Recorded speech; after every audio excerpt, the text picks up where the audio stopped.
Good afternoon, everybody. Thanks for coming. Let's go ahead and get started. So I'm John West. I'm your opening press brief Sherpa today and the communications chair for SC13.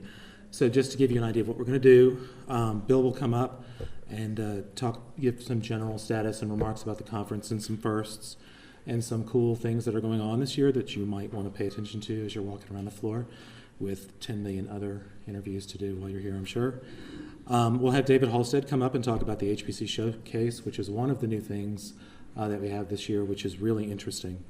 Then Bill will come back up to the podium and we'll do Q&A, make sure all the questions are really hard. And we'll break in time to rally for the press tour, which will be in this room, so you don't have far to go. We'll just kind of break and mill around. And Sue Fratkin, who's in the back, will be your tour leader, and that'll start at about 1600 if you need to go get a quick drink or stop at the restroom. So with that, I'll turn it over to Bill Gropp, the SC13 General Chair. Bill. Thanks, John. Well, I'd like to welcome you to SC13. We're having I think, a spectacular year, particularly given the circumstances with the shutdown and the sequester. We are at the point when John did this slide, we were at 10,035 registrants. We're now at 10,043, which puts us at the third biggest SC, comparing our current number to their close of show number. So I think that we'll end up in second place after Seattle, which I think is really great under the circumstances. The other numbers are similar, so we're doing just great there. Same thing for the exhibit floor. We've got 350 exhibitors on 3 acres of space. In fact, I just heard we sold one more spot this morning. Demand is great for the floor, and it's a beautiful floor. Both the convention center has a great layout, and there's just great stuff out there. We've got 58 countries represented, every continent except Antarctica, and that's a recommendation I'm giving at the turnover meeting for the next conference. They've got to get somebody from McMurdo to come so that we can hit all 7 continents. Again, we have the fastest network in the world. It's close to a terabit per second. This will be used by research groups to do experiments that they can only do once a year at SC. So once again, SC is doing more than just showing off the best research. We are enabling it. The technical program, again, set a very high bar, accepted less than 1/5 of the papers. It's not enough to have a really good paper or even an excellent paper to get into SC. You have to have an absolutely fantastic paper. The same thing was true for the other elements of the tech program. In fact, all elements of the tech program were peer-reviewed this year. It's always been the case that we have been strong with the peer review, but some of the elements have had less rigorous review. As a community, the conference series has moved to very rigorous peer review for the entire technical program. For example, I go to conferences in my research area that have higher acceptance rates than we have for BOFs here. So this is really the place to be. And another thing that you may have noticed is we don't have the communities program. We have this thing called HPC Interconnections. That's our new name for what used to be communities, but we did that because we've done a lot to re-energize that part of the program, and that re-energizing is more than just renaming the programs. We've really looked at how do we integrate the community's efforts in tech program, and so you will see that there's a much tighter connection.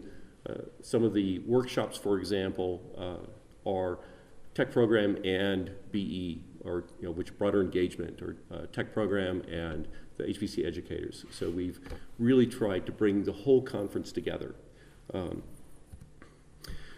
another wonderful thing about this year is it's our 25th anniversary. And I hope you didn't miss, particularly in the sunlight, the panels. You see these up at the top showing the 26, of course, conferences. 25 years means 26 conferences.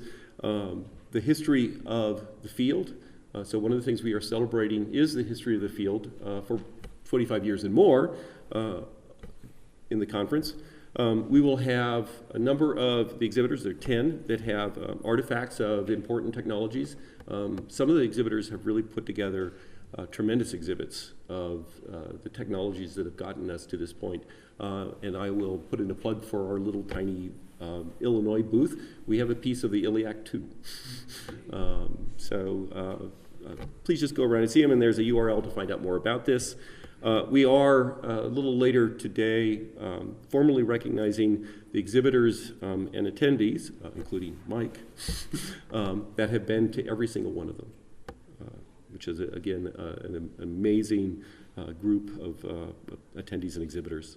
There will be a panel on Thursday afternoon that looks at the history of high-performance computing and what we can learn from that as we go forward. Those who do not know history are condemned to repeat it. There certainly have been missteps in computing, as a history minor, I think it's very important to be looking at the past to understand how we go in the future. And that's particularly important now because we've reached the end of a technological era where we've had a very stable technology. And we are about to get back to where we were about 25 years ago when the technology suddenly changed on us.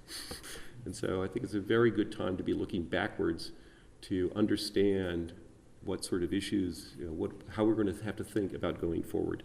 And in reflection of the long history of this conference and the impact that it's had, we have started a Test of Time Award. This is going to be an annual award for the conference that looks at the papers that have been published in our proceedings that are between 10 and 25 years old, and looking at the papers that have had the most impact on the field. And we will be making that award on Thursday. It's already been announced, so it's Bill Pugh for work in compiler technology that is still relevant. And in fact, his talk is exactly the sort of talk that we're hoping to get. He and one of his collaborators are going to talk not only about the work that they did, but how it has had impact going forward on the compiler technology. So that's another one that I encourage you to enjoy. As has been mentioned, we've added a couple of elements to the program this year. So one of them is emerging technologies. So this is part of the technical program. It's peer-reviewed, but it's on the exhibit floor. It also reflects our desire to pull the technical program and the exhibits together, because this is really a technical conference that has these wonderful aspects. And it's an example of sort of large-scale, longer-term projects that you can't really explain in a 20-page paper or a 25-minute presentation. So this is an opportunity to get projects the opportunity to interact with their audience, with the best audience, but in a peer review setting. So again, these are peer reviewed. These are not exhibitors that said, I've got some great stuff. This went through another rigorous peer review process. There are 17 such projects. It's a couple of examples. There's a European project, so the European Union symbol over there. Mont Blanc, which is building a HPC system using mobile phone processors. So they're looking at something that many of us have talked about. They're actually doing it. So recommend that one. Up in the upper left corner, we've got digital circuits from carbon nanotubes. So as I mentioned, we may be in an era where the technology is going to change rapidly. Maybe that's it, maybe it's not. You want to find out what you think of it. Emerging technologies is a good place to go. We've got special purpose architectures for computer vision. And another one which looks quite interesting, but the pictures are always just a bunch of lines and arrows and whatnot, is pandemic planning with HPC. So the picture may not be quite so fascinating, but we may all, in fact, depend on it. And there are others there, too. Those are just some of the highlights. We are hosting 4 major society awards. That's one more than usual, although last year we did 4 with the Reynolds-Johnson Storage Award. We have the Seymour Cray Award, the Fernbach Award, the Ken Kennedy Award, and this year we will have the ACM Athena Lecturer Award. This is an award that the ACM presents to a computer scientist in out of all fields that has, to a female computer scientist that has had tremendous impact on the field both in terms of scholarship and community. And so we're very lucky to get one in the HPC area. And Kathy Illick will be giving that lecture, which is part of the award, also on Thursday in the Test of Time visit. The Test of Time award and her award will be in the same session. Okay, and then another element that is new for SC13 is the High Performance Computing Impact Showcase. And to talk to this about this will be David Hallstead.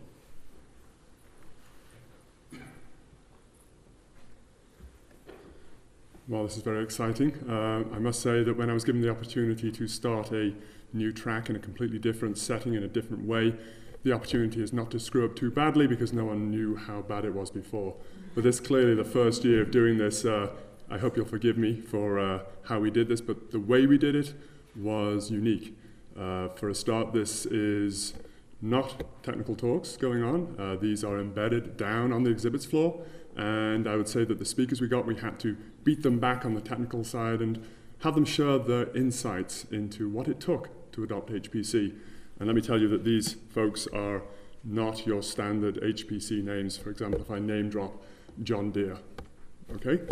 But when we spoke to these folks and we said to them, we've got a great idea, we need to have your stories, your testimonials, your insights on how HPC lets you compete.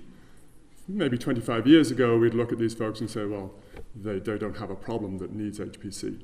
Now, every problem they have needs HPC. Every nut they have to crack is hard. And as you look at accelerating your time to market and your profit margins, how you can eke out market differentiation, clearly HPC is a tool in your tool belt. And a lot of these companies actually came back to us. We were afraid, what's our acceptance rate? When we talked to these folks, they said, it's about time. We really need to have a voice on the floor of what it took for us and share that. So every phase is supported, and it's essential that the accessibility of these is catalyzed.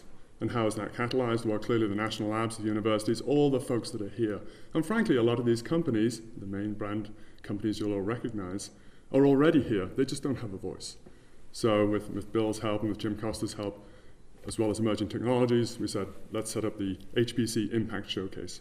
And it's at the back of the hall, you can't miss it.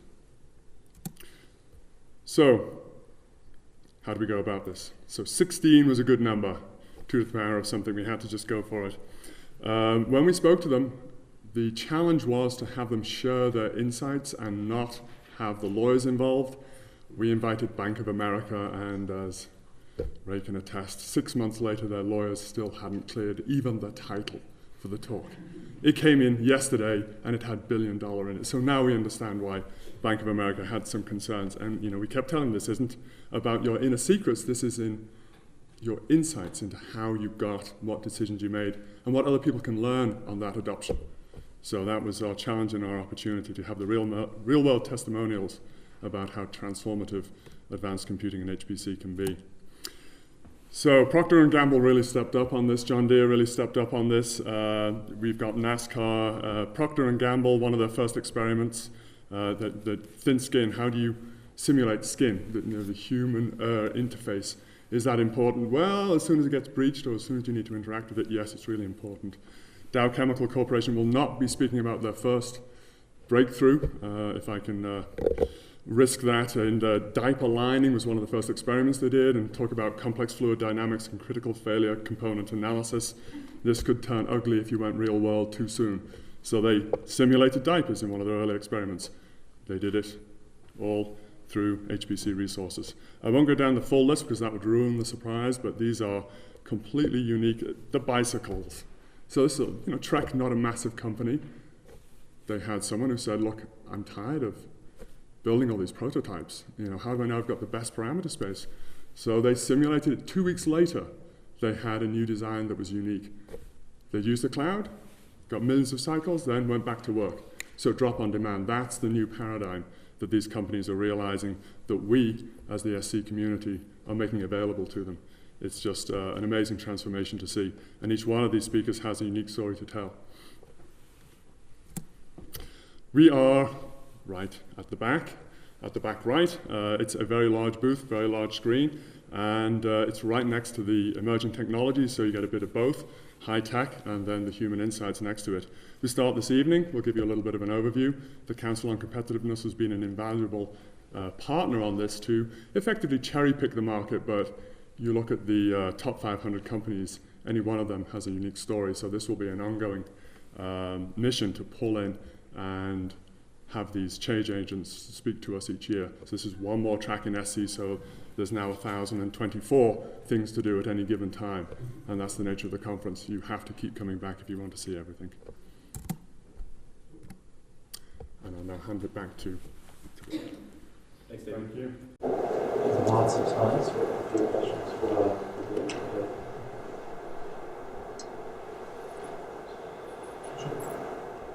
really off-the-wall question based on something you said earlier, but the whole 25 years of stability coming to an end. Can you just flesh out just a little about what your particular view on that is? Well, let me give one way to look at it. So when I started my career, I was a graduate student when the Cray 1 came out. The technology of the day was intercoupled logic. One of the major patents for the Cray 1 was how to cool it, not the electronic circuitry. There was this niche technology that Keep talking. there was this niche technology that wasn't very good called CMOS. But it was mature enough to build components. It was kind of slow, not, sort of okay.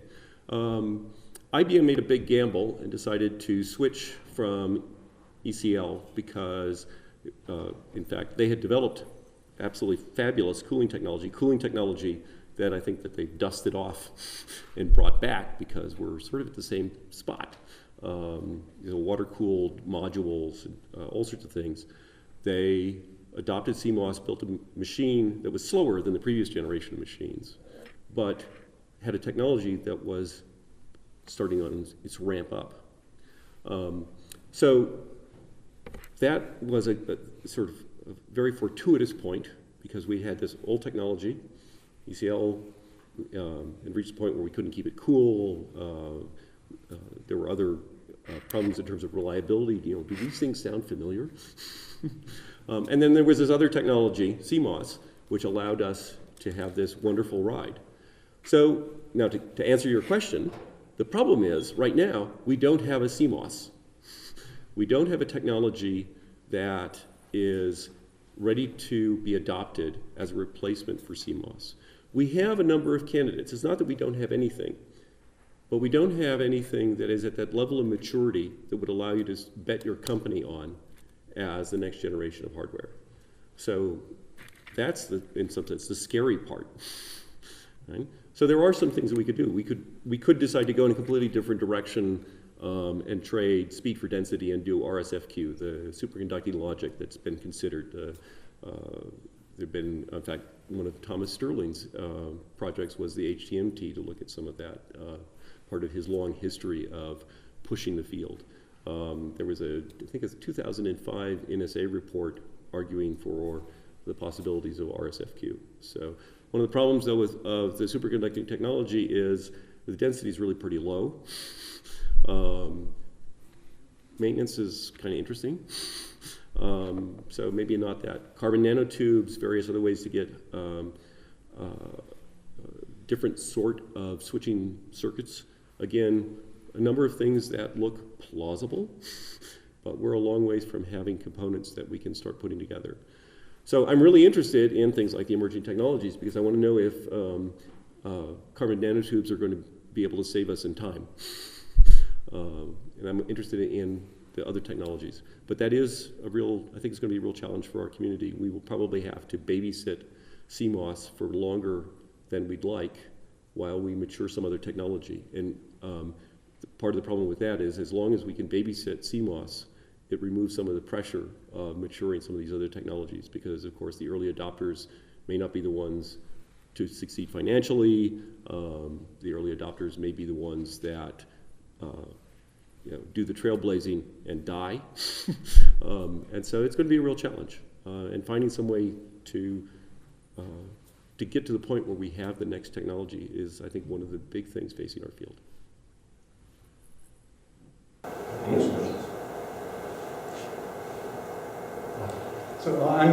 curious, pretty good numbers registration-wise, but we've had government sequestration cutbacks, travel restrictions even with a lot of companies.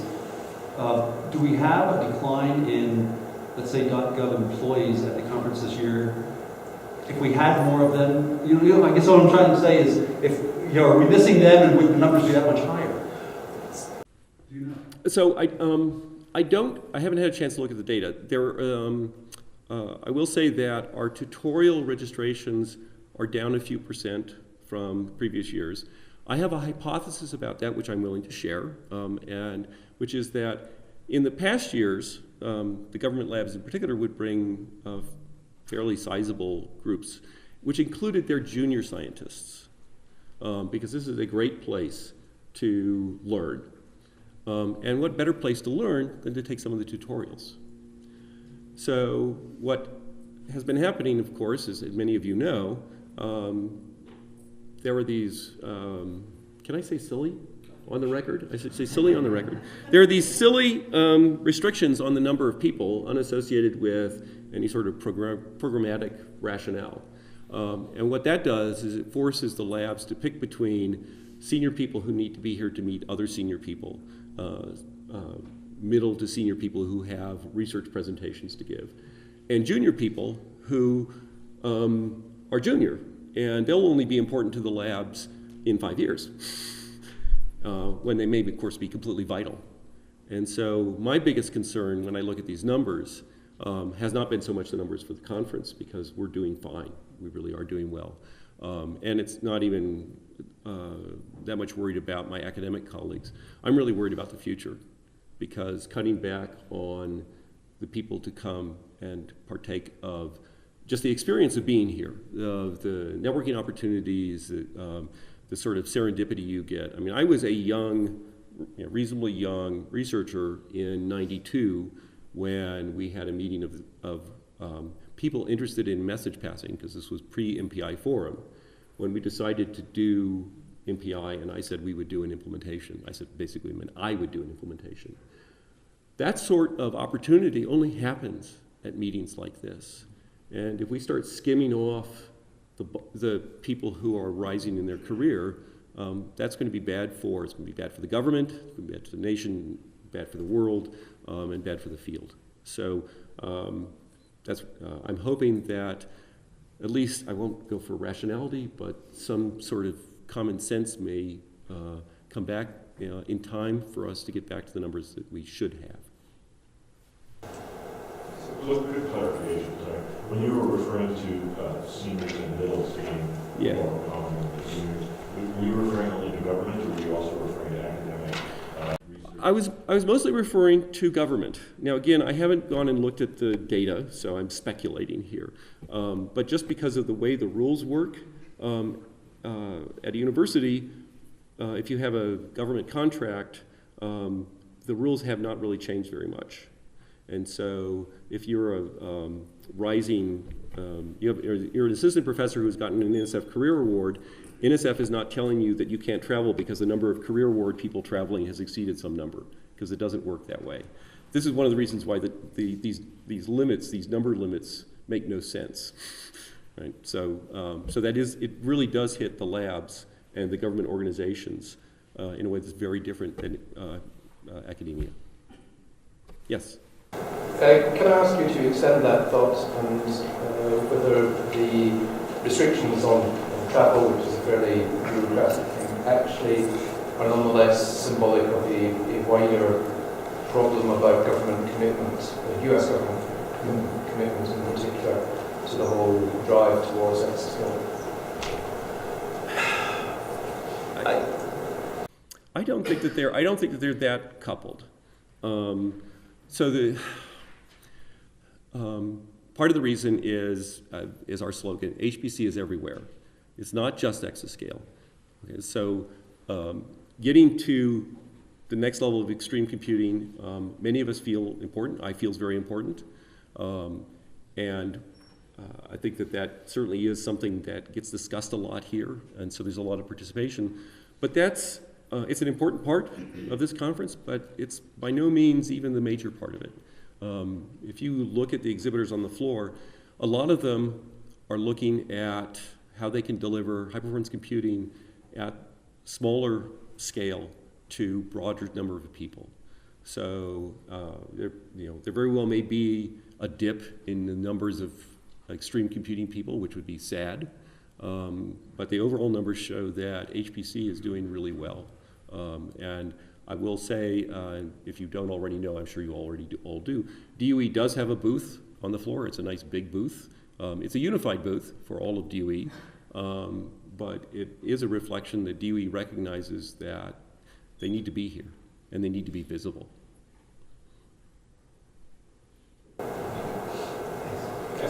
May I ask you the statistics of the international attendees? And do you have a number of percentage of the international attendees against the all attendees? So let me give you an off-the-record number, and then we can give you an on-the-record number.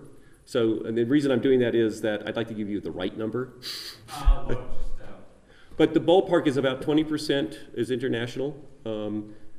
Like I said, I have no problem giving you a much more accurate number, but that's about what we see.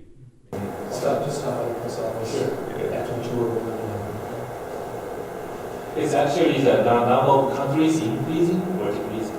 Ooh, now that's an excellent question, and we'll have to get back to you on that.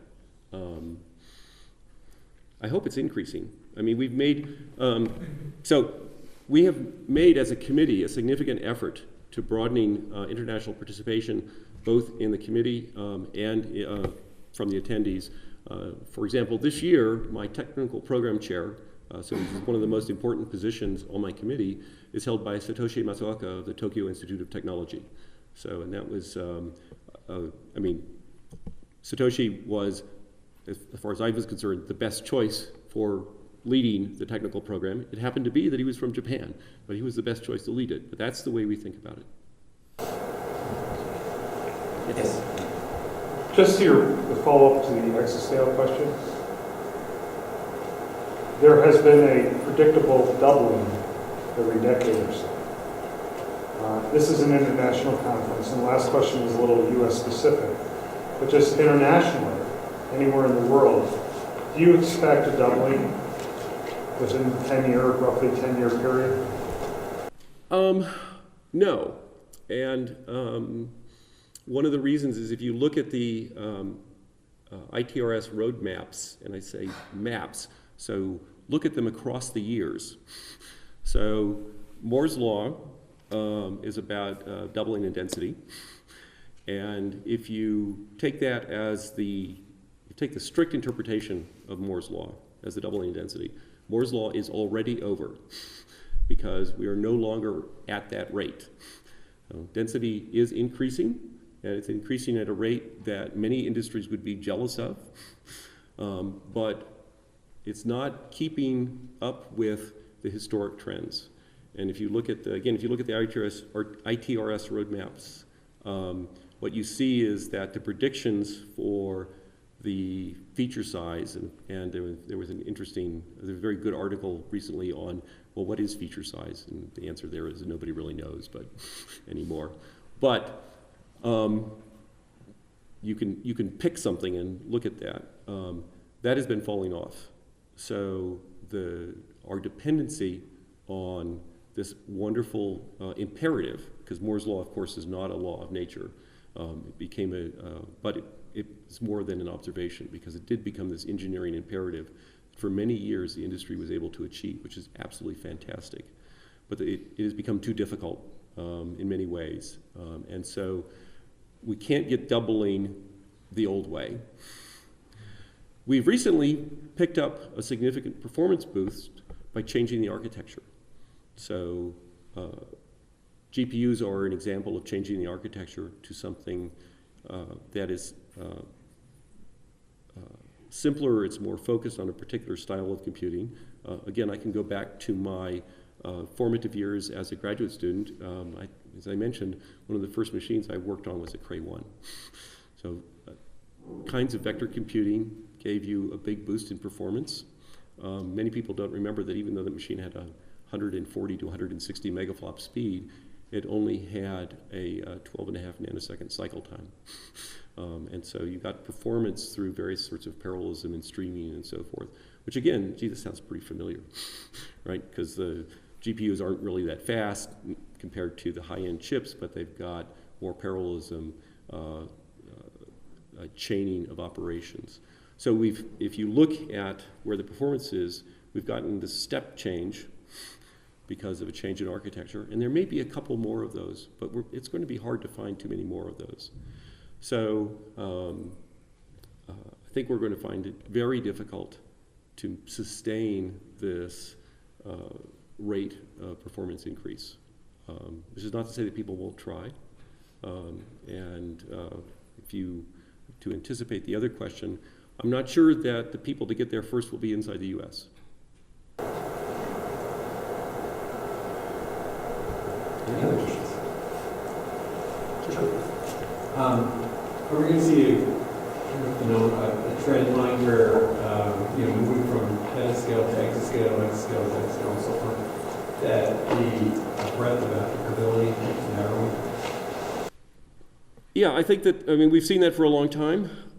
I think that's another one of the major challenges facing the field. It's one of the reasons I was very interested in focusing on the broader HPC, because HPC is being used very widely. And if you just look at what do we know how to do at the most extreme end, you can be excused for having the sense that the applicability has narrowed. What I think we'll see is, because of these competing engineering constraints at the high end, that machines will have to be, well, we don't have general purpose machines now. We have machines that are less special purpose and more special purpose.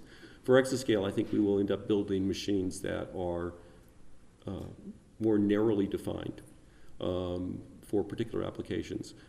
We may be able to hit more applications because if we embrace that, rather than pretending it doesn't exist, we may be able to broaden it that way. An example that I often use, because I also hate the use of, you can use that word too, the use of raw flops as a metric, is that if you look at, say, a telescope, astronomers don't have a single metric for a telescope. You've got wavelength, you've got gathering power, you've got resolution. Each of these is different. It doesn't make one telescope better than another. It does, however, make one telescope better than another for a particular class of research that you want to do. And I think as we recognize that, and we also recognize the cost of major scientific instruments, we'll see that exascale machines that we need, or extreme scale machines, even post-exascale machines that we need for different aspects, different problems, will be achievable, and they will be within a reasonable budget compared to other science endeavors. But to remember that high-performance computing is broader than that. It is, in some ways, one of the few areas that can touch everything.